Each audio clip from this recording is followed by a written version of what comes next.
The third principle for building your ambition is self-discipline. Of all the subjects we've covered so far and are about to cover, none is more important than covering the disciplines for success. What's at the core of achieving the good life? The major key to the good life.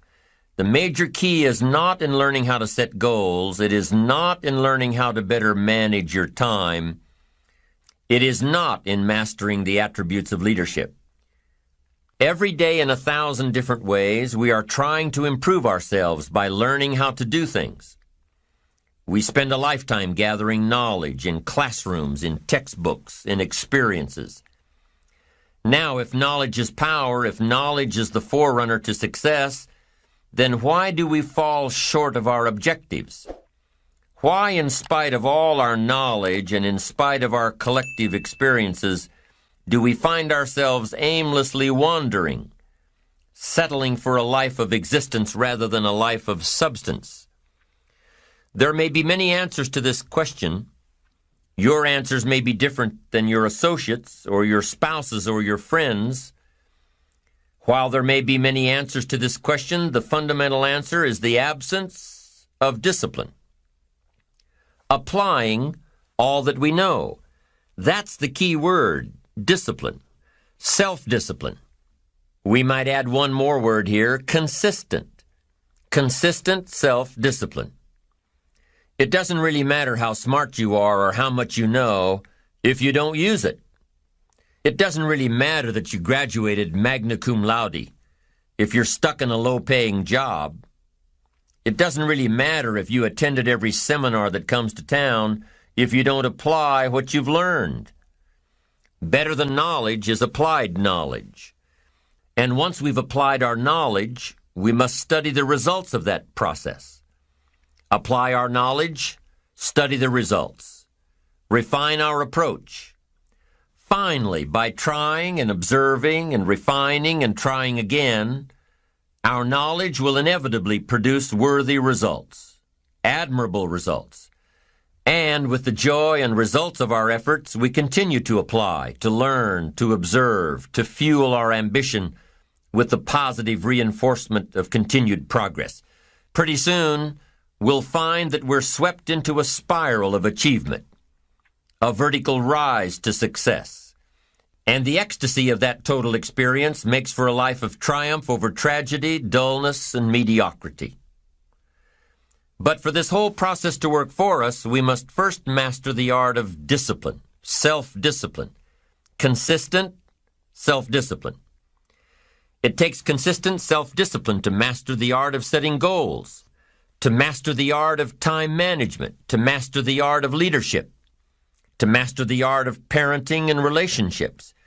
If we don't make consistent self-discipline part of our daily lives, the results we seek will be sporadic and elusive. It takes a consistent effort to truly manage our valuable time, or we'll be consistently frustrated. Our time will be eaten up by others whose demands are stronger than our own.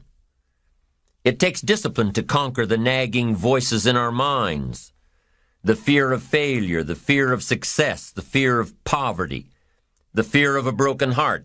It takes discipline to keep trying when that nagging voice within us brings up the possibility of failure. It takes discipline to admit our errors and recognize our limitations. The voice of the human ego speaks to all of us. Sometimes the voice of ego says that we should magnify our value beyond our results.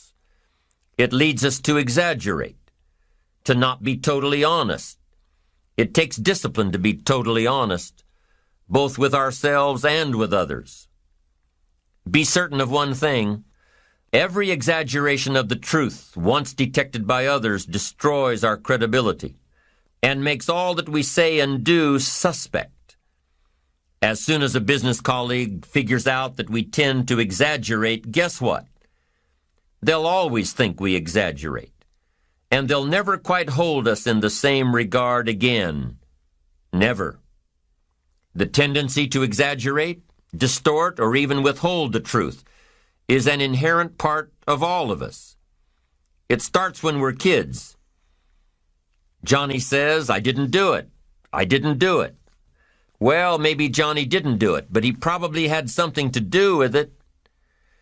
And then it continues when we're adults, exaggerating the benefits of a product to make a sale, exaggerating our net worth to impress old friends, exaggerating how close we are to closing a deal to impress the boss.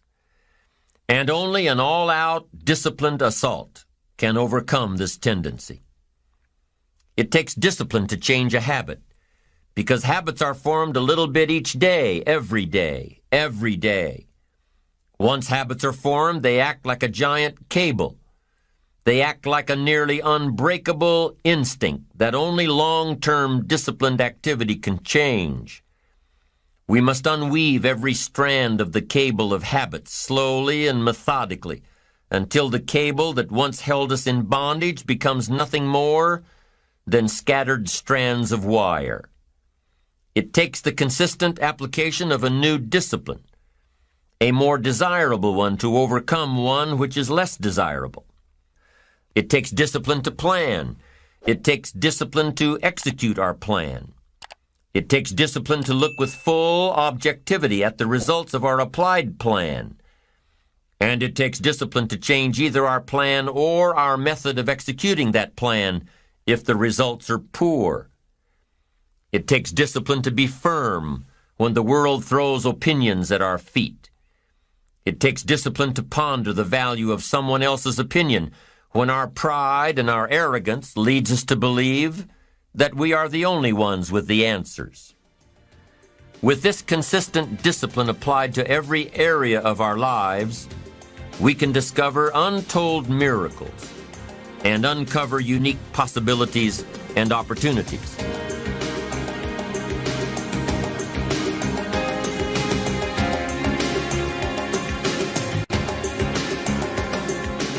Now, if discipline is the key word, and if discipline is the key action, then what exactly is discipline? One good answer might be that discipline is a constant human awareness of the need for action and a conscious act by us to implement that action. Discipline is an awareness of the constant need for action and a conscious act to implement that action. If our awareness and our implementations occur at the same time, then we begin a valued sequence of disciplined activity. Now, here's the other side of discipline. If there's considerable time that passes between the moment of awareness and the time of our implementation, then that is called procrastination.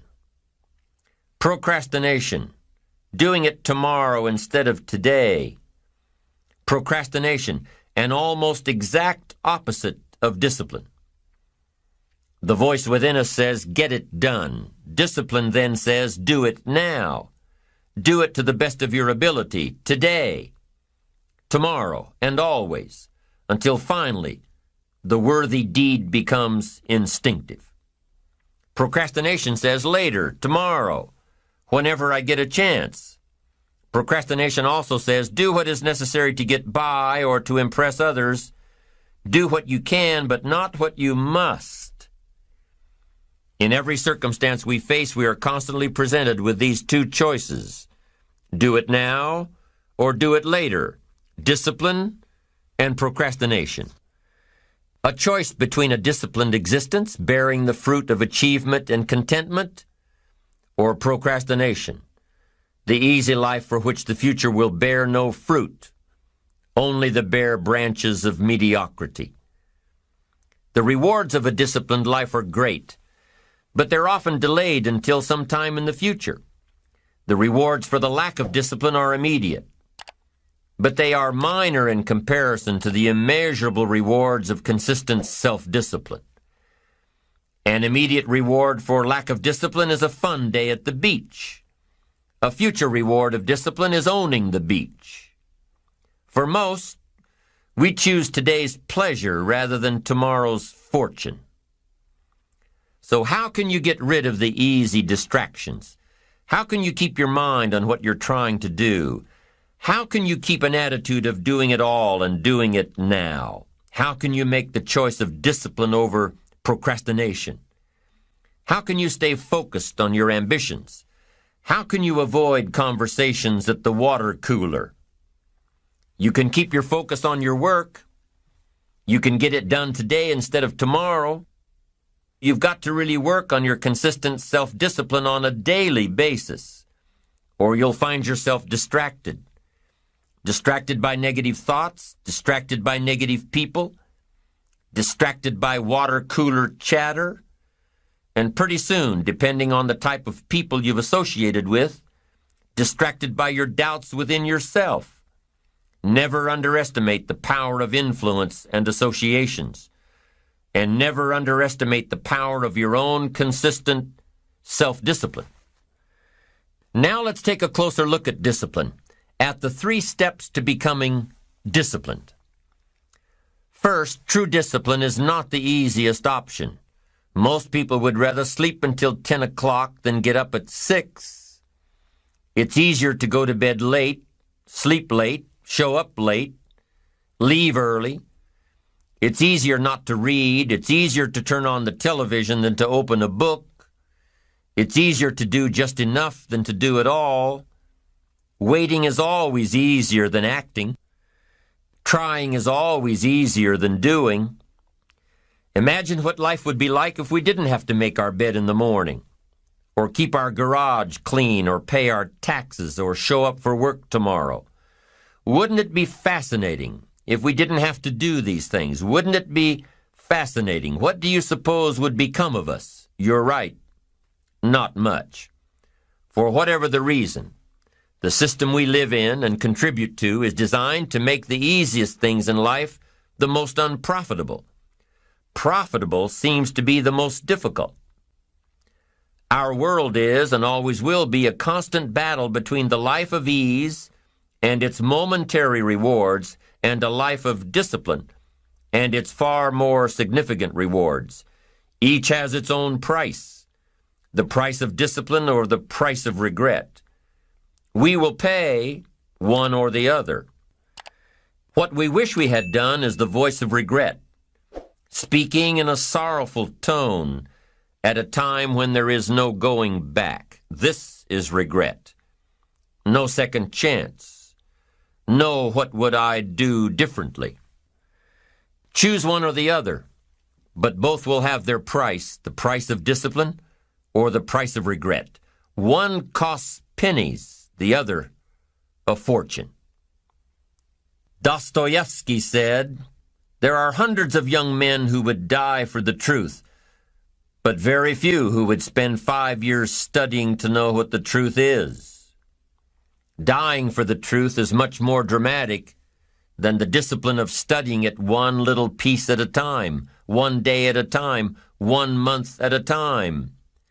But in the big picture, is dying for the truth really easier than adhering to the daily disciplines? The first lesson of discipline is that it isn't the easiest option. The second lesson of discipline is that it's a full-time activity.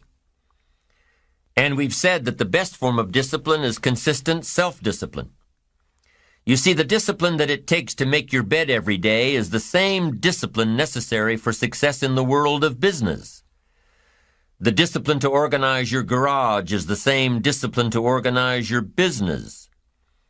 All disciplines carry through to affect all parts of our lives.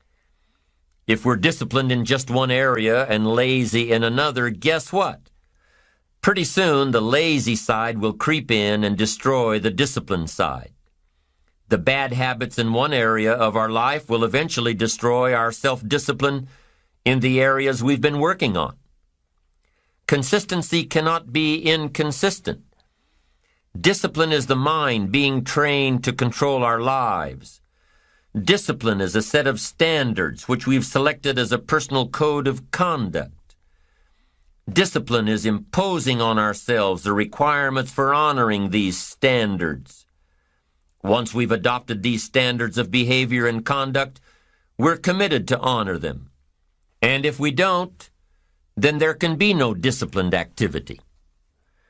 We find ourselves announcing our standards to our relatives, our friends, our associates.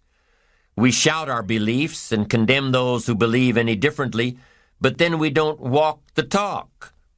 We end up acting in a way far different from the beliefs we've shouted. We tell our kids that the TV is rotting their minds, yet we spend our evenings in front of it. We tell our employees that they must take advantage of every minute of the working day, yet we spend 3 hours at lunch. Do as I say, not as I do. This is inconsistent. This leads to a loss of credibility among those who watch us. And more importantly, this leads to a loss of credibility within ourselves. The only thing worse than one who is inconsistent in applying their self-imposed disciplines is one who has never considered the need or the value of discipline at all. These people seem to wander aimlessly, changing procedures, changing standards, changing loyalties, and shifting frequently from one commitment to another, leaving behind a trail of broken friendships, unfinished projects, and unfulfilled promises, all because of a discipline that was either non-existent or imposed so infrequently that it was ineffective. Here's the third step to becoming consistently self-disciplined. Number 1 is realizing that discipline isn't the easiest option. Number 2, discipline is a full-time activity, day by day, every day. And the third step to becoming self-disciplined is really a philosophy that holds one of life's unique promises. Number 3 simply says, for every disciplined effort, there is a multiple reward. That's one of life's great arrangements. It's like the law of sowing and reaping. In fact, it's an extension of the biblical law that says if you sow well, you reap well. Now here's a unique part of the law of sowing and reaping. Not only does it suggest that we'll all reap what we've sown, it also suggests that we'll reap much more. Life is full of laws that both govern and explain behaviors. But this may well be the major law we need to understand. For every disciplined effort, a multiple reward. For every disciplined effort, a multiple reward. What a concept. If you render unique service, your reward will be multiplied. If you're fair and honest and patient with others, your reward will be multiplied. If you give more than you expect to receive, your reward is more than you expect. But remember, the key word here, as you might well imagine, is discipline. Everything of value requires care and attention. Everything of value requires discipline. Children require discipline. They must have a structure built for them. They must have boundaries to work within so they feel secure and comfortable to explore and grow. They must learn to recognize what's right and what's wrong, what's acceptable behavior, what's not acceptable. Children require unwavering discipline, consistent discipline, or they'll be confused as to how they're supposed to behave. Likewise, our thoughts require discipline. We must set up our inner boundaries, our codes of conduct, or our thoughts will be confused. And with confused thoughts, we'll end up being confused, hopelessly lost in the maze of life. And confused thoughts produce confused results. Look around you at this very moment in time.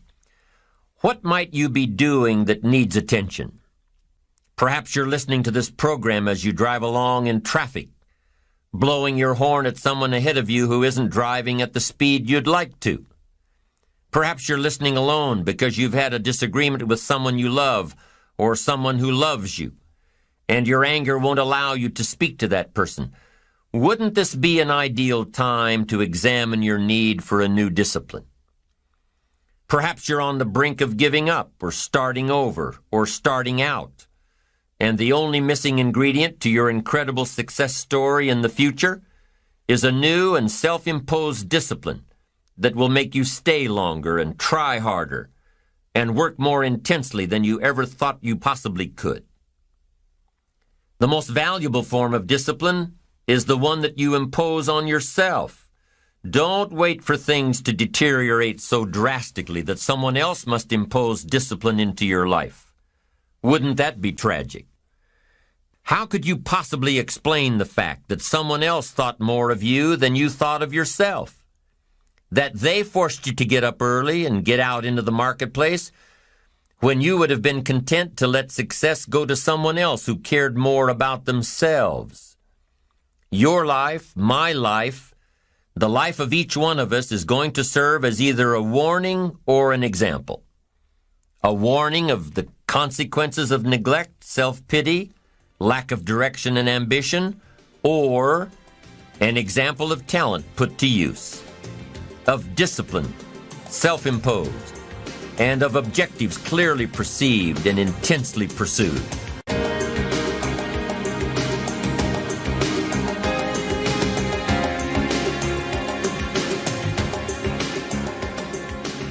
Now, can too much discipline be a bad thing? Can you possibly be too disciplined? Too much of anything is a bad thing. Life without balance results in an unbalanced life. Walking around the block every day is good. Walking or running 6 hours a day is bad. It's obsessive, unless, of course, you make your living as a marathon runner. Then you're doing your job.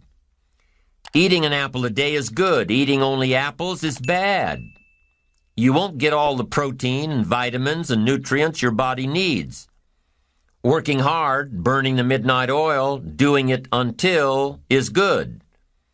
Working nonstop, never taking a vacation, never having any fun, never spending quality time with the people you love, working day after day, month after month, never taking a break year after year, is bad. If you've got your nose to the grindstone all the time, how are you ever going to spot new opportunities, consider new ideas? It doesn't work that way. You've got to stop and ponder where you've been and where you're going. You've got to reflect so you know if you're even on the right track. Everyone has heard the story of Willie Loman in the play Death of a Salesman. Willie was a workaholic. He typified the old-fashioned concept of success. After all, if you're always working, you must be successful. No, it doesn't work that way. For workaholics, there's never enough work. They can work 10, 12, 14 hours a day, take 2 jobs, work them back to back. The only satisfaction is fighting off sleep, denying life's pleasures, getting more tasks done. Some people are impressed with this type of behavior. But just because a workaholic spends too much time working, that doesn't mean he or she ends up with the most money. These people are generally more task-oriented than results-oriented. They're busy being busy, not busy being productive. Workaholics generally end up alienating their families, losing their health, facing a crisis of values. Now, wouldn't you prefer a life of productivity rather than a life of tasks? Of course. When you schedule your time and take advantage of your time, you can work smarter instead of working longer, and you'll probably end up getting more done than the workaholic, and still have time for other things in life. Enlightened self-interest says, I will look for new ways to work smarter by focusing on doing more per hour instead of doing more hours. It says I will run my day so my day doesn't run me. Enlightened self-interest also says that a life worth living comes from a life of balance and moderation. Too much of anything, even good things, will sooner or later throw you off track. Now, here's a key technique that you can use in your life to help keep you on the right track. This technique is called visual chain thinking. Ambitious people don't see each step toward their goals as a singular step. Each discipline as a singular discipline. Each project as a singular project. Each sale as a singular sale. With everything they do and with every discipline they adhere to, they see it all as part of a chain, a link in the chain of events and actions that will lead them to their final destination. Every action and every discipline today is a link in the chain. Every action and every discipline tomorrow is a link. Every action and every discipline in the future is a link. When you can see that every link in the chain will eventually lead you to the things you want most out of life, to the person you want to become, then you won't grow discouraged or fearful or impatient with today. When you can see where you're going through visual chain thinking, even on the toughest days, you'll keep building your ambition by knowing where you're going, not just where you are today. Part of this visual chain thinking is built when you decide on your direction, when you can see where you're going to end up before you get there, when you can see California while staring at the east side of a 14,000-foot mountain. And building your visual chain of thought begins when you have well-defined plans for your career, your family activities, your investments, and your health. Your plans and goals are your visual chain, knowing where you're going before you get there. Develop a plan, a game plan. It's ironic how we all understand the importance of mapping out a strategy for a football game or a basketball game. Not one professional team in the world begins a game without a complete strategy. But few of us take the time to map out a strategy for our lives, a game plan. But it's important. Here's the first rule for your game plan of life. Don't start your day until you have it finished. Don't begin your activities of the day until you know exactly what you plan to accomplish. Don't start your day until you have it planned, and do this every day. I know all this writing takes time and a disciplined effort, but remember that value is the fruitful result of discipline, not hope. Once you've mastered the art of planning your day, you're ready for the next level. Don't start your week until you have it finished. Don't begin your activities of the week until you know exactly what you plan to accomplish. Don't start your week until you have it planned. Just imagine what life would be like if you took time out of every Sunday to plan your week. Come Friday, you won't be saying, "Boy, did this week fly by. Where did it go? What did I do?" No, if you plan your week before you start it, you'll know exactly what you want to do, what you want to accomplish, what you need to work on. If you learn to plan your days as part of your overall game plan for the week, the parts will fit much better.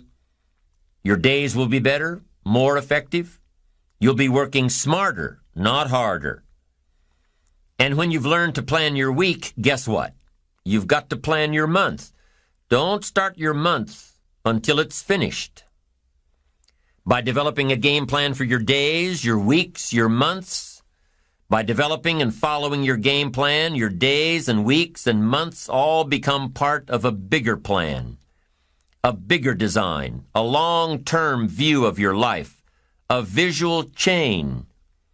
You'll start gaining a greater perspective of it all because you are planning. It takes great discipline on your part, but it will soon lead to a new habit, a habit of mastering your time, a habit of discipline that will lead you to the good life. Now, if visually seeing the future is new to you, if you've never developed a game plan before, let me offer a few tips. There are two things that you need to understand before you create a game plan. Number one, a game plan, a visual chain of your future, is like a spreadsheet. Instead of listing numbers, you list activities. It's like a to-do list. And number two, the technique of developing a game plan can be used for a single day, a single project, or a variety of projects that are happening simultaneously. Here's how you do it. First of all, you need to buy a pad of graph paper. Game plans work best on graph paper. So take a sheet of graph paper and make vertical columns of the number of days this plan is to cover. Then on the left-hand side of the paper, write the heading, Activities. Under this heading, list all of the activities to be accomplished within your time frame. Let's say, for example, that you've got 1 week to finalize a marketing plan. It's an overwhelming amount of work to complete, but it's got to be done. So break it down piece by piece. The best way to start is by listing all of the individual components on the left-hand side of the page. Now, some of these things need to be completed before others can be started. You need to have your market research results in before you can determine your target market. You need to know your target market before you can develop your marketing strategy. You need to have your marketing strategy before you can create a budget for collateral materials, and so on. When you break down the project piece by piece, deadline by deadline, you can be more effective in delegating the appropriate pieces of the puzzle. And you can be more effective in doing your own work while orchestrating the rest. The final result of developing a visual chain, your game plan, is a clear visual presentation of the tasks before you. Keep your game plan in plain sight. Put it up in your office where you can easily look at it. Have a copy of it at home and tape it to the refrigerator. Keep a copy in your journal for quick reference. Your game plan will serve as a constant reminder of all that you need to do to get where you want to go. If you're doing all that you're scheduled to do, game plans are very rewarding. And the discipline of developing and following a game plan is exciting. Day by day by day, week by week by week, month by month by month, you'll see the magic of your dreams and plans turning into reality. It's an incredible feeling of being in charge of your life, your surroundings, your future. It's like creating a work of art on the biggest canvas imaginable. It's creative. It's beautiful. This is powerful stuff, to dream a dream, plan for the dream, and then to watch your dream turn into reality. And what's really powerful about creating game plans is that you can see your future right before your eyes. So on those days when your energy isn't up to par, your enthusiasm is a little low, your ambition isn't pulling you, and your attitude isn't on the high side, on those days, use your game plan to see how far you've come and take time to realize just exactly where it is that you're headed for. On those days, it's your discipline and visual chain of the future that will pull you ahead. It can't possibly set you back. It'll pull you ahead. Develop a game plan for your life and make sure that it includes more than work projects. Make sure that your game plan includes time for recreation, time for reflection, time for exercise, time for health, time for spirituality. Let's say you've developed your plan and you've penciled in writing a report from 9 a.m. to 10 a.m. Well, what if you don't do your best report writing this early in the morning? What if you do this kind of work best at 3 in the afternoon? Then juggle your projects around a little. Know yourself well enough to know what you do best at different times of the day, of the week, of the month. Know the best time for you to accomplish a certain type of task and schedule it during those times. You have to work with your game plan in order for it to best work for you, and you have to maintain the discipline of working your plan until what? Until you've got it down. In the end, it is your own discipline that acts as the magic catalyst to give substance and depth to your ambition, to achieve your own plans and dreams, to have what you want to have, and to become what you want to become. Your consistent self-discipline is the magic catalyst. The ultimate question cannot be whether you are going to make the fundamental disciplines your own. The ultimate question is when. With the intense and consistent application of worthy disciplines, we have the individual and collective capacity to change ourselves, our incomes, our attitudes, our lifestyles, and our effect on other people. We can change opinions. We can change leadership. We can even change the direction of our nation. We have the chance. We have the capacity. We have the answers. And we have the ability. The elements are all there, including the freedom to try. Only the discipline is missing. And that element and the decision to use it lies within all of us. The choice is ours.